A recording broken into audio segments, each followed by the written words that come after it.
কি তুই কাঁদছিস কেন? কান্না করবো না কি করবো? আপনি এখানে দাঁড়ায় হাওয়া খাইতেছেন, ওইদিকে সবাই আমাকে মারতে মারতে শেষ করে ফেলছে। কি বলছিস সেগুলা? কারা তোকে মারতে মারতে শেষ করে ফেলতেছে? কারা আর মারবে? ওই যে রিনা খান, রিনা খানের ষড়যন্ত্রের বাসায় সবাই আমাকে মারতেছে। রিনা খানের এত বড় সাহস তোকে নিয়ে ষড়যন্ত্র করে, আবার তোর গায়েও হাত দিয়েছে।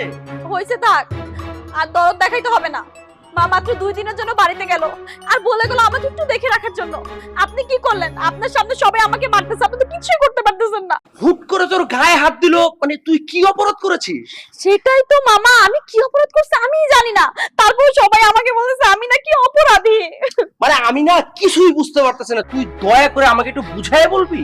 বলতেছি, বাসার মধ্যে রিনা খান আসছিল, আয়শা বলতেছে তার নাকি মাথা ব্যথা করতেছে, আমাকে বলে একটু লেবুর শরবত দেওয়ার জন্য। আমি লেবুর শরবত ছিল না দেখে তাই আমি তার জন্য গ্লুকোজ নিয়ে আসছি। ওইটা খেয়ে বলতেছে তাকে নাকি আমি মারার চেষ্টা করছি। এটা কি সম্ভব? কখনোই সম্ভব না। যেই মেয়ে একটা মশা মারতে পারে না, সে কিভাবে মানুষ মারার চিন্তা করবে? এই কথাটাই তো কেউ বিশ্বাস করতেছে না। আচ্ছা মামা, আপনি বলেন, আমি কি কাউকে মেরে ফেলতে পারি? অসম্ভব, দুনিয়া উল্টে গেল। আমি কখনোই বিশ্বাস করতে পারি না যে তুই কাউকে মারার চিন্তা করতে পারিস। তুই একটু ধৈর্য ধর, দেখ আমি কোন খেলাটা খেলি। আর কি দেখাবেন? এতদিন তো শুধু বলেই গেছেন, ফাইনাল ম্যাচটাও এখনো দেখালেন না। তুই আমাকে আর একটা চান্স দে, দেখ এবার আমি কি খেলাটা খেলি। আমি এবার প্যান্টিকে গোল দিব। তাহলে এখনো দাঁড়িয়ে আছেন কেন? তাড়াতাড়ি যান। আমি তো যাবই, তুই শুধু দেখ ওই রিনা খানকে আমি কি করি। প্রয়োজনে ওকে আমি বাড়ি থেকে বের করে দেব। যান। আপনি আবার নতুন করে কি নাটক শুরু করেছেন? কি ব্যাপার, আপনি আবার উত্তেজিত হয়ে গেলেন কেন? উত্তেজিত না হয়ে তো কোনো উপায় দেখছি না। আপনারা আমার ভাগ্নির গায়ে পর্যন্ত হাত দিয়েছেন। এইরকম একটা ব্লেম আপনি আমার উপরে দিতে পারলেন? হ্যাঁ, কি করে সম্ভব?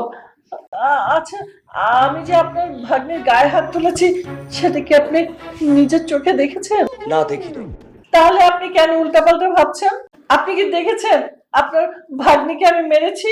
না, দেখি নাই। তাহলে নিজের চোখকে সবসময় বিশ্বাস করবেন। তাহলে কেন আপনি উল্টাপাল্টা কথা বলছেন আমার সাথে? আমার ভাগ্নি আমার রক্তের, রক্ত কখনো মিথ্যা কথা বলে না। পুরো কথা সবসময় কিন্তু সত্যি হয় না, জানেন? তাছাড়া আপনার ভাগ্নি আজকে আমার সাথে কি করেছে জানেন? কি করেছে? আমার না প্রেশারটা একটু বেড়ে গিয়েছিল। আমি বলেছিলাম মা আমাকে একটু লেবুর শরবত দেবে। ও কি করেছে জানেন? কি জানি একটা পানি এনে দিয়ে ওটার সাথে কি মেডিসিন ছিল আমি জানি না, আমাকে খাওয়ালো। আমার জান যায় যায় যায় যায় অবস্থা, পেটের ব্যথা। যদি চামেলি আপা আজকে না থাকতো তাহলে তো আমি এভাবে সুস্থভাবে এখানে বসেই থাকতে পারতাম না। আপনি তো এসে আমার সাথে ঝগড়া করতে পারতেন না। আপনি তো আমার এসে আমার লাশ দেখতেন, লাশ। না না না, আমি আপনার কথা বিশ্বাস করি না। আমার ভাগ্নি এত পাগল হয়ে যায়নি যে শরবতের সাথে বিষ মিশিয়ে আপনাকে মেরে ফেলার চেষ্টা করবে। আপনি বিশ্বাস করুন, আমি একটা মেয়ে মানুষ, আপনার ভাগ্নিও একটি মেয়ে মানুষ। এখন ওর মাথা খারাপ হয়ে গেছে, ওর একটা সতীন জুটেছে। এখন এই সতীনের জ্বালা সহ্য করতে না পেরে ওর এখন মাথা খারাপ। ও কাকে দোষ দেবে, কাকে কি করবে, ও মানে এই জন্য আপনি আমার সাথে এরকম খারাপ ব্যবহার করতে পারেন না আমার বাড়িতে এসে। আপনি বিশ্বাস করুন আমি আপনার ভাগ্নির গায়ে হাত তুলিনি। তাই বলে কি আমি আপনাকে এখন 1,00,000 টাকা দিচ্ছি। এই টাকাটা দিয়ে আপনি আপনার ভাগ্নের চিকিৎসা করান। টাকা দিয়ে আপনি আর আমাকে কিনতে পারবেন না। আমার তো এখন মনে হচ্ছে আপনারাই আমার ভাগ্নের ক্ষতি করার চেষ্টা করেছেন।